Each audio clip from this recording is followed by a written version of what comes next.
ओम शांति, ओम शांति, ओम शांति।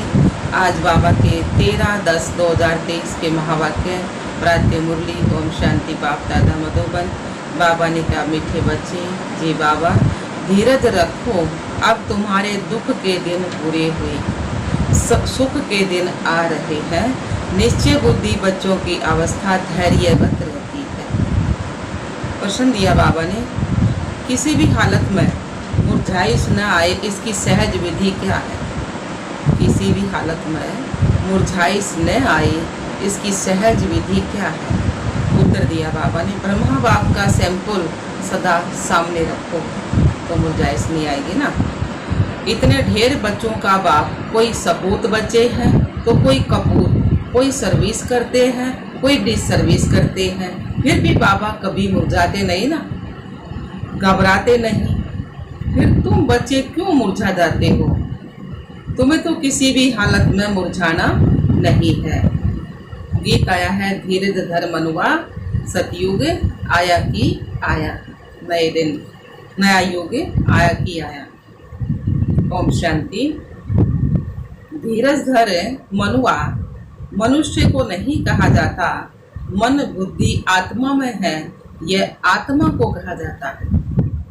आत्मा को सिवाय परम पिता परमात्मा के और कोई कह ना सके कि धैर्य धरो, क्योंकि अधैर्य को ही धैर्य दिया जाता है। अगर ईश्वर सर्वव्यापी है तो उसको अधैर्य नहीं कहा जा सकता।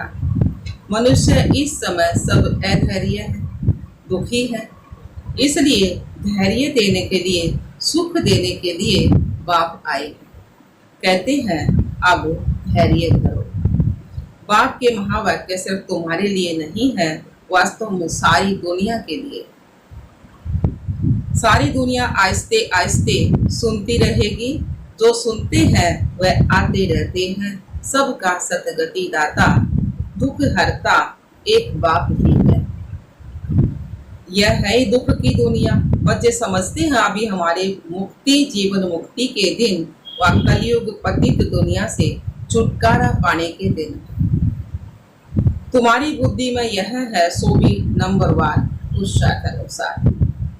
सबको यह धैर्य नहीं है कि अभी हम इस दुख की दुनिया से छुटकारा पाए अपने सुख धाम जाएंगे।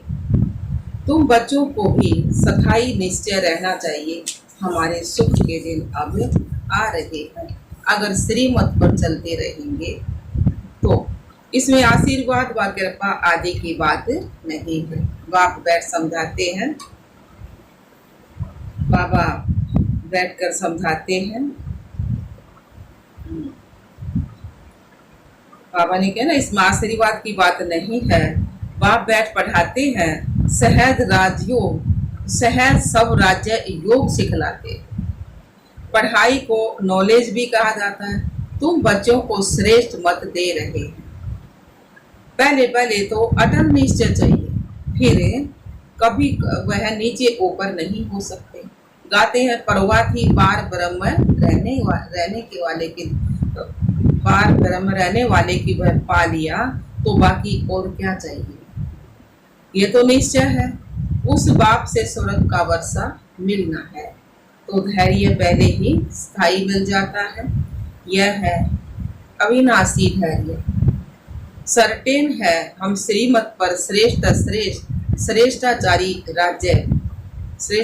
राज्य भाग्य स्थापन कर रहे हैं, बिगड़ कोई लड़ाई झगड़ी। तो फिर मुरझाने की क्या दरकार है? भल घर में 10-12 बच्चे हों, बाबा को तो देखो, हजारों लाखों बच्चे हैं। कई बच्चे हंगामा भी मचाते हैं। कोई सपूत बच्चे हैं, कोई कपूत बच्चे हैं, कोई सर्विस करते हैं, कोई तो फिर डिस सर्विस भी करते हैं। तो फिर बाबा कभी घबराता है क्या? नहीं ना। तो बच्चों को भी घबराना नहीं चाहिए, गृहस्थ व्यवहार में भी रहना है। एक तरफ है हठ योग कर्म संन्यास, तुम्हारा है बेहद का संन्यास। यह है राजयोग, तुम्हें गृहस्थ व्यवहार में रहते बाप से वर्षा पाना है, बहुत सहज है। अभी तो अपने सुख धाम के जार दिखाई पड़ रहे हैं ना। परोक्ष परोक्ष अप्रोक्ष बुद्धि से जानते हैं, साक्षात्कार हो ना हो पुरुषार्थ करते हैं कि भविष्य सब राजधानी के लिए, भविष्य में अपनी राजधानी के लिए एम ऑब्जेक्ट सामने है ना, अब लक्ष्मी नारायण जैसा बनना है। लक्ष्मी नारायण का चित्र देख रहे हो ना, ऐसे नहीं कि हमको साक्षात्कार हो तो माने, यह तो बुद्धि में समझने की बात है ना। इन आंखों से चित्र देख रहे हो ना,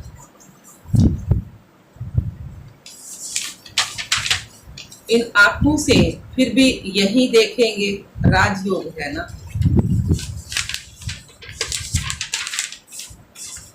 तो बुद्धि भी कहती है बरोबर चित्र रखे हैं, फिर साक्षात्कार क्या करें। श्री कृष्ण सतयुग का मालिक है ना, शिव परम धाम में रहने वाला है। तुम लक्ष्मी नारायण बन सकते हो, यह है तुम्हारी एम ऑब्जेक्ट। तो आईने में देखो कि वह देवी गुण हमारे में कहाँ तक आएगी।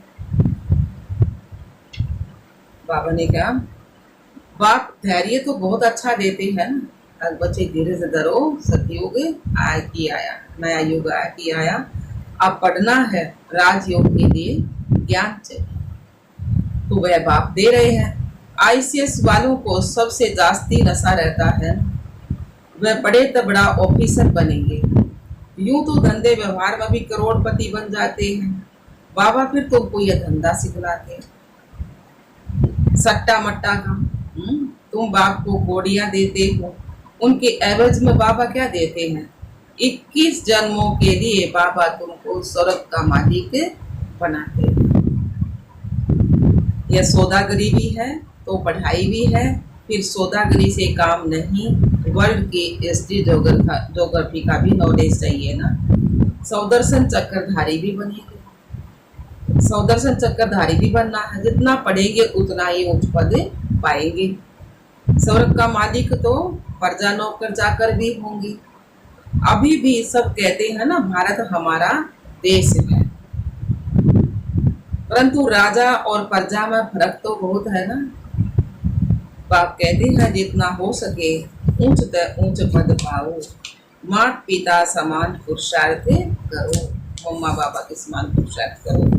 समझा जाता है ना, सब तो गद्दी पर नहीं बैठेंगे, फिर भी रेस तो करानी पड़ती है ना। नंबर वार पुरुषार्थ अनुसार ही राजा ही पाएंगे। जिनका जो पुरुषार्थ कलप पहले वाला है वह साक्षी वो देखते हैं, फिर किसी का पुरुषार्थ ठंडा देखते हैं तो तिरु बना जाता है। तुम्हारा तो पुरुषार्थ बहुत ठंडा दिखाई पड़ता है, तुम्हारा ममतव लगा हुआ है। ट्रस्टी बनाया फिर ममतव क्यों। तुम श्रीमत पर चलो, पूछते हैं बाबा मकान बनाऊं, बाबा कह रहे हाँ क्यों नहीं बनाओ, बल आराम से बैठो, बाकी थोड़े रोज ये अच्छी दुनिया है, थोड़े रोज या गंदी दुनिया, थोड़ा टाइम रह रहा है, बल आराम करो, बच्चों आदि की शादी कराओ। बाप कोई पैसा नहीं लेते हैं, वह तो दाता है। शिव बाबा ने इस समय बच्चों के रहने के लिए यह मकान बनाया है, अपने रहने के लिए तो यह शरीर निमित्त बनाया है ब्रह्मा बाबा का। जीव आत्माओं को तो जरूर रहने के लिए मकान तो चाहिए ना, तो तुम बच्चों के लिए बना रहे हैं। बाबा भी इस मकान में बैठे हैं ना, ब्रह्मा बाबा के मकान में बैठे हैं ना शरीर में। तो यह तुम जानते हो, हमारा वह है आत्माओं का बाप और यह है शरीर का बाप। शिव बाबा तो आत्माओं का बाप और यह है शरीर का बाप। तुमको एडॉप्ट किया है ना, ब्रह्मा के द्वारा एडॉप्ट किया ना, बाबा ने गोद लिया है। तुम हमारे बच्चे हो, मम्मा बाबा कहते हो ना, तो इसको गोद लेना कहा जाता है। प्रजापिता ब्रह्मा को इतने बच्चे हैं तो जरूर गोद के ही बच्चे होंगे। तुम बच्चों को एडॉप्ट करते हैं, सरस्वती की बेटी है ना, तो यह है बड़ी गहरी बातें समझने की। गीता भागवत आदि तो तुम भी पढ़े हो, यह बाबा भी पढ़ा है, परंतु अब तो श्रीमत मिलती है ड्रामा अनुसार। जो कुछ कहा सो ड्रामा अनुसार, उसमें जरूर कल्याण ही होगा। नुकसान होता है उसमें भी कल्याण ही है, हर बात में कल्याण है ना। कि हमने थोड़ा दिख जाए तो नुकसान होया, फिर बाबा कहेगा उस बुराई में भी कोई भलाई छिपी है, बाद में पता लागे है ना। तो बाबा के हर बात में कल्याण समाया हुआ है। शिव बाबा है ही कल्याणकारी, उनकी मत अच्छी है। अगर उस पर कोई शंका रही तो श्री मत पर ना चल, अपनी मत पर चलते हैं। तो इससे तो धोखा खाएंगे, अपनी मत पर चलेंगे तो धोखा खाएंगे, बाबा की श्री मत पर चलेंगे तो पार उतरेंगे। फिर शिव बाबा क्या करे, बाबा क्या करे बताओ फिर, अपनी मत पर चलेंगे तो बाबा कहे कदम कदम पर राय पूछना है, सुप्रीम पंडा तो बैठा है ना शिव बाबा। बहुत बच्चे यह बात भूल जाते हैं क्योंकि योग में नहीं रहते ना। योग अथवा याद को ही यात्रा कहा जाता है। याद नहीं करते तो समझे कि हम रेस्ट ले रहे हैं। यात्रा पर जाकर कोई रेस्ट लेते हैं, तुम भी अगर रेस्ट लेते हो, याद नहीं करते हो तो विक्रम भी विनाश नहीं होंगे और आगे भी नहीं बढ़ेंगे। यह नहीं करते तो नजदीक नहीं जाते ना, सॉरी याद नहीं करते तो नजदीक नहीं जाते ना। आत्मा थक जाती है, बाप को भूल जाती है, तो बाप कहते हैं तुम यात्रा पर चल रहे हो। बाबा कहते तुम याद की यात्रा पर चल रहे हो, रात को तो तुम रेस्ट लेते ही हो ना। ऐसे नहीं कि रात को तुम नींद में हो तो यात्रा करो, नहीं, वह रेस्ट है। जब जागते हो तब यात्रा करो। नींद में कोई विक्रम विनाश नहीं होंगे, बाकी हाँ दूसरे कोई विक्रम होते नहीं है। तो बाप सभी बातें समझाते हैं, परंतु कोई अमल में भी तो लाए ना। दूसरे कोई बाबा के कोई अमल में भी तो लाए ना। ढेर पॉइंट्स बतलाते रहते हैं। बैरिस्ट्री की पॉइंट्स से तब बुद्धि में आती है जब वह बैरिस्ट्री पढ़ते हैं, डॉक्टरी या इंजीनियरिंग पढ़ते हैं, फिर वह डॉक्टर अथवा इंजीनियर आदि बनते हैं। तो जो जैसा कोर्स करते हैं वैसा ही बनते हैं। यहाँ तो एक ही कोर्स है, चलते चलो, तुम्हारे सिर पर जन्म जन्मांतर के पापों का बोझा बहुत है, उनको विनाश करने का उपाय एक ही है, बाप को याद करना, नहीं तो पद भ्रष्ट हो पड़ेंगे। माला बनी हुई है ना, नवरत्नों का भी गायन है। यह कहाँ से आए सो मनुष्य नहीं जानते। 8 रत्न है जो रुद्र की माला बनते हैं, जो पुरुषार्थ अच्छा करना चाहिए। 8 है ना रत्न, तो तेज पुरुषार्थ रहे, कोई कमी नहीं रहेगी। और 9वां कौन है, शिव बाबा। नवरत्न की अंगूठी पहना है ना आजकल, नवरत्न गायन का बाबा। अच्छा बाबा, तो पुरुषार्थ अच्छा करना चाहिए। स्टूडेंट्स अच्छा पढ़ते हैं तो रजिस्टर से माँ बाप को भी पता लगता है ना।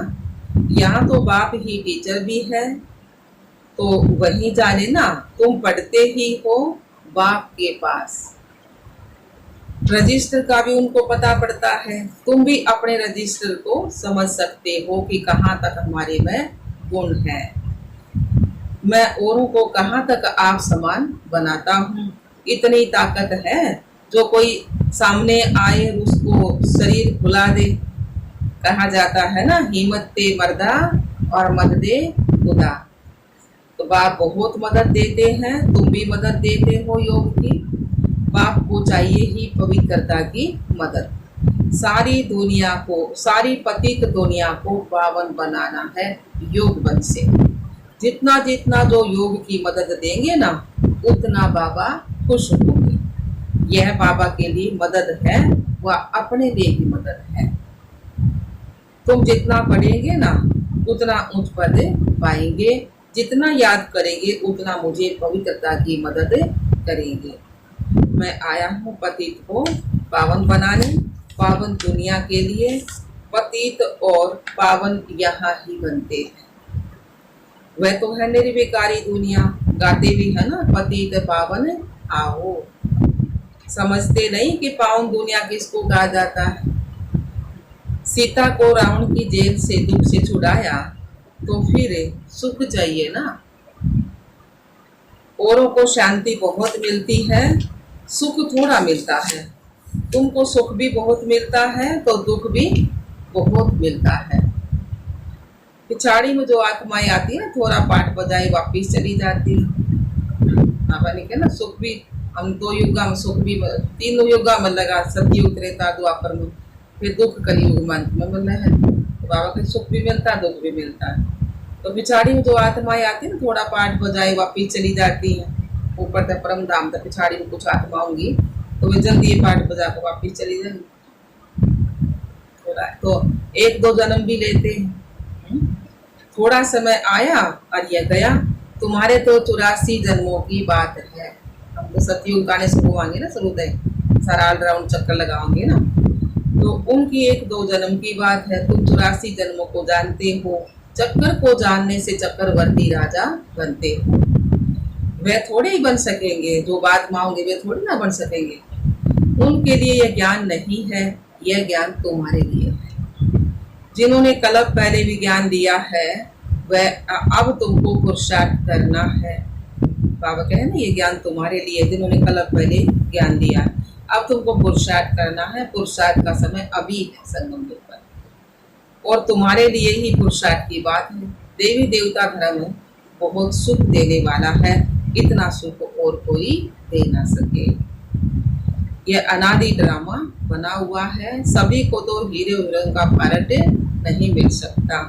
किस्म किस्म के मनुष्य है ना, उनमें भी अच्छे बुरे अनेक प्रकार के। श्रेष्ठ श्रेष्ठ देवी देवता है, श्रेष्ठ उन्हों को ही कहा जाता है, वह तो सतयुग में ही होते हैं। उन्हों के चित्र भी तो है ना, एक मंदिरा में जड़ चित्र भी तो है, परंतु